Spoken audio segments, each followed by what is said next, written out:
నోరు మంచిదైతే ఊరు మంచిది అవుతుంది అన్న మన పెద్దలు చెప్పిన సామెత ఏదైతే ఉందో ఈ రోజు నాన్వేషణ విషయంలో అది నిజమవుతోంది.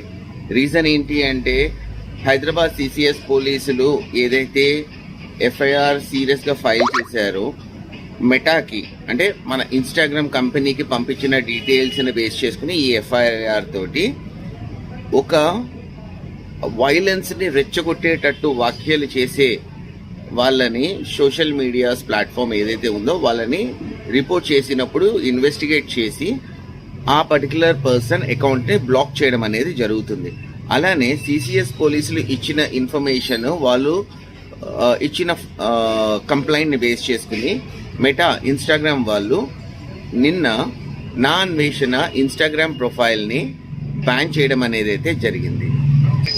సో ఇప్పుడు ఏమైంది, నా అన్వేషణ ఇన్స్టాగ్రామ్ అకౌంట్ ఏదైతే ఉందో దాన్ని మెటా ఇన్స్టాగ్రామ్ వాళ్ళు డీయాక్టివేట్ చేయడం అనేది అయితే జరిగింది. దీంతో నెక్స్ట్ తన యూట్యూబ్ అకౌంట్స్ మీదకి ఫోకస్ చేస్తున్నట్టుగా మనకి క్లియర్ కట్గా ఇన్ఫర్మేషన్ అనేది ఉంది.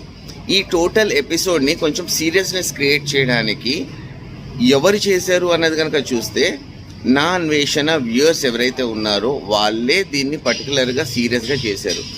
ఇండియన్స్లో ఒక మంచి అలవాటు ఒకటి ఉంటుంది.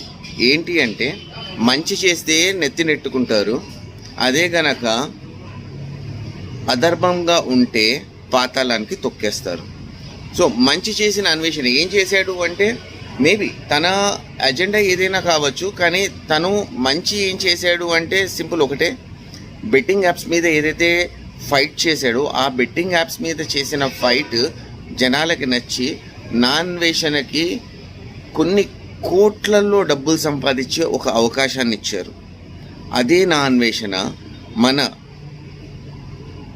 భారత ధర్మం ఏదైతే ఉందో సనాతన ధర్మం దాన్ని కించపరుస్తూ మాట్లాడిన వ్యాఖ్యలు ఏవైతే ఉన్నాయో దానికి పర్సనల్గా ప్రొఫెషనల్గా సైలెంట్గా వాళ్ళ పని వాళ్ళు చేసుకుంటూ వెళ్ళారు.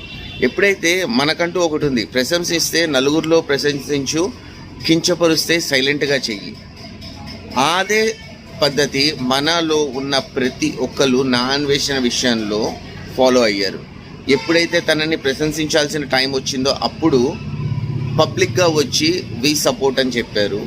అదే ఎప్పుడైతే తను ధర్మాన్ని తప్పి ద్రౌపదీ మాతని సీతామాతని కించపరుస్తూ సనాతన ధర్మాన్ని అవమానిస్తూ మన దేవతలను నీచంగా మాట్లాడుతూ ఎప్పుడైతే చెప్పారో దాని గురించి మనం ఎక్కువగా కమెంట్ చేయాల్సిన అవసరం లేదు. ఏం చేస్తే బాగుంటుంది అన్నది వ్యూవర్స్కి తెలుసు కాబట్టి వాళ్ళు అదే పని చేశారు. దాంతో ఈరోజు జరిగిన ఇన్సిడెంట్ ఏంటి అంటే తన ఒక మేజర్ సోషల్ మీడియా అకౌంట్ అనేది డీయాక్టివేట్ చేయడం అనేది జరిగింది. నెక్స్ట్ ఎక్కడికి వెళ్తుంది, యూట్యూబ్. తనకు ఉన్న ఎర్నింగ్ సోర్స్ ఏదైతే ఉందో ఆ యూట్యూబ్ ఎర్నింగ్ సోర్స్ను కూడా తొందరలో మన గవర్నమెంట్ ఆఫ్ ఇండియా మన తెలంగాణ పోలీస్ సిఎస్ఎస్ వాళ్ళు ఒక చిన్న యాక్షన్ తీసుకుని దాన్ని కూడా క్లోజ్ చేయడానికి ప్లాన్ చేస్తున్నారు. వీటన్నిటికీ కొంతమంది అంటే ఒక నార్మల్ పర్సన్ చేస్తే సరిపోతుందా, కాదు, కొంతమంది సెలబ్రిటీస్ కూడా దీంట్లో ఇన్వాల్వ్ అయ్యి చాలా సీరియస్గా యాక్షన్ తీసుకోవడానికి ఇచ్చేశారు. దాంట్లో ఒకరు కరాటా కళ్యాణి. తను చేసే ఫైట్ని బేస్ చేసుకుని సీరియస్గా చెప్పాలి అంటే పోలీసు వాళ్ళు తన బాధ తట్టుకోలేక యాక్షన్ తీసుకోవడం అనేది స్టార్ట్ చేశారు. నెక్స్ట్ మన సజ్జన గారు దీనిపైన ఎట్లా రియాక్షన్ ఇస్తారు అన్నది ఒకసారి మనం ఆలోచించాలి. సజ్జన గారి పేరు నేను స్పెషల్గా తీసుకోవడానికి ఒక రీజన్ ఉంది. ఎప్పుడైతే నాన్వేషణ మంచి పనులు చేస్తున్నాడు అంటే బెట్టింగ్ యాప్స్కి ఎగెయినెస్ట్గా ప్రమోట్ చేయడం స్టార్ట్ చేశాడు, ఆ టైంలో సజ్జన గారితోటి ఒక లైవ్ వీడియో కాల్లో మాట్లాడడం అనేది జరిగింది. దాంట్లో సజ్జన గారు కొన్ని క్వశ్చన్స్ అడిగారు. ఫర్ ఎగ్జాంపుల్, పెళ్ళెప్పుడు, ఇన్ని దేశాలు తిరుగుతున్నారు కదా, పెళ్ళెప్పుడు. ఆయన సైడ్ నుంచి ఆయన అడిగిన క్వశ్చన్ డీసెంట్గా, ఎందుకంటే ఒక ఏజ్ వచ్చిన తర్వాత ఖచ్చితంగా మన చుట్టుపక్కల వాళ్ళకి కావాల్సింది ఏంటి, పెళ్ళెప్పుడు చేసుకుంటున్నారు అన్నదే తప్ప ఇంకోటి ఏం లేదు. కానీ నెక్స్ట్ ఏమైంది, నాన్వేషణ ఇచ్చిన ఆన్సర్ వండుకునేవాడికి ఒకటే కూర, అడుక్కునేవాడికి 64 కూరలు. అన్న ఆన్సర్కి సజ్జన గారు పాజిటివ్గా నవ్వినట్టుగా మనకు ఆ వీడియోలో కనిపిస్తోంది. దాంతో సజ్జన గారి మీద ఒక పాజిటివ్ ఇంపాక్ట్ అనేది పోయింది జనాలు, సీరియస్గా చెప్పాలి అంటే.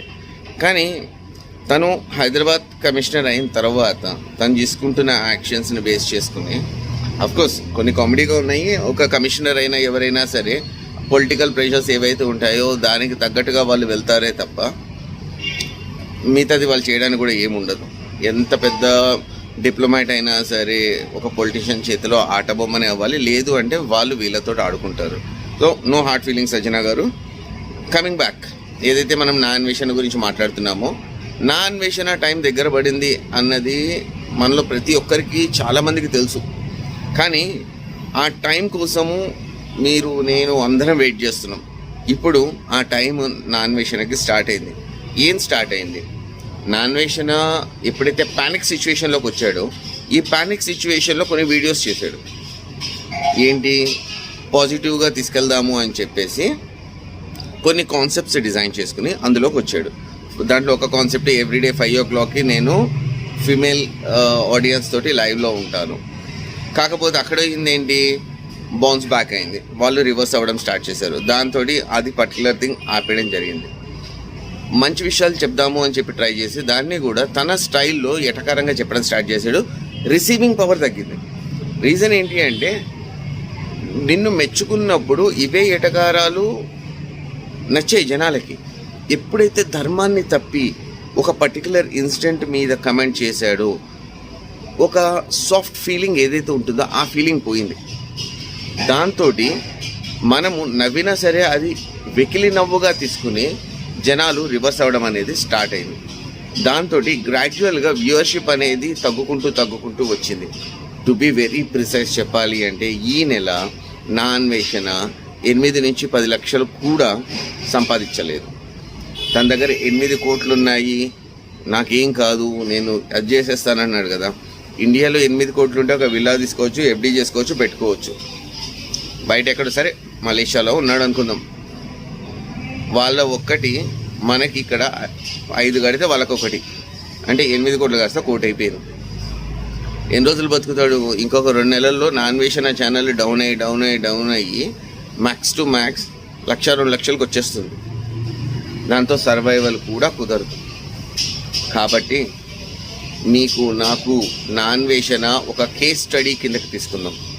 ఎందుకు అంటే, నా అన్వేషణ ఈరోజు చేసిన తప్పుకి నా అన్వేషణకి శిక్ష ఏదైతే పడిందో, రేపు మనలో ఒకళ్ళు సిమిలర్ చేస్తే మాత్రం అదే శిక్ష వాళ్ళకు కూడా పడే ఛాన్స్ ఉంటుంది. ఎందుకు అంటే, జనాలతోటి పెట్టుకుంటే ఎక్కడి వరకు తీసుకెళ్ళగలరు అన్నది మనము రామాయణం నుంచి ఈరోజు నా అన్వేషణ ఇన్సిడెంట్ వరకు చూస్తున్నాము. రామాయణంతో పోల్చాను అనుకోకండి. ఒక మంచి వ్యక్తి, ఒక చెడు వ్యక్తి మంచిగా నటించి మళ్ళీ తన నిజ రూపము చూపించుకోవడం. నా అన్వేషణ విషయంలో ఏం జరిగింది? మంచి చెప్తున్నన్ని రోజులు జనాలు ఆహో అన్నారు, కానీ ఎక్కడో జనాలకు ఒక ఫీలింగ్ ఏంటి, అరే వీడైతే కరెక్ట్ కాదురా భయ్, కానీ మనం ఏం చేస్తున్నాము అన్న ఫీలింగ్. కానీ ఒక్క దగ్గర ఎప్పుడైతే నోరు జారి ఒక మాట అని ఇమ్మీడియట్గా దాన్ని రెక్టిఫై చేసుకుని దాన్ని అక్కడికి ఆపేసి ఇచ్చేస్తుంటే అయిపోయేది. డిఫెండ్ చేసుకుని, నేను చేసింది తప్పు కాదు, నేను చేసింది తప్పు, నన్ను క్షమించండి, రెండిట్లలో యాక్సెప్టెన్స్ మారేది. కనీసం 50% వ్యూవర్షిప్ ఉండేది, అదే వ్యూవర్షిప్ ఈరోజు 20%కి పడిపోయింది. Anyways, that's all for today. నా అన్వేషణ ఇన్స్టాగ్రామ్ అకౌంట్ ఏదైతే బ్లాక్ అయిందో అది మళ్ళీ రీయాక్టివేట్ అవ్వడం అనేది చాలా కష్టం. సెకండ్ థింగ్, తన మెయిన్ ఎర్నింగ్ సోర్స్ అయిన యూట్యూబ్ ఏదైతే ఉందో అది కూడా తొందరలో క్లోజ్ అవ్వబోతోంది. ఇది సోర్సెస్ ఇదేం కాదు, జరుగుతున్న పరిణామాలు ఏవైతే ఉన్నాయో దాన్ని బట్టి క్లియర్ కట్గా నా అజంప్షన్ మాత్రమే ఇది. దీన్ని బేస్ చేసుకుని ఫర్దర్గా మనము ఇంకొక వీడియో తీద్దాము. Till then, bye, take care.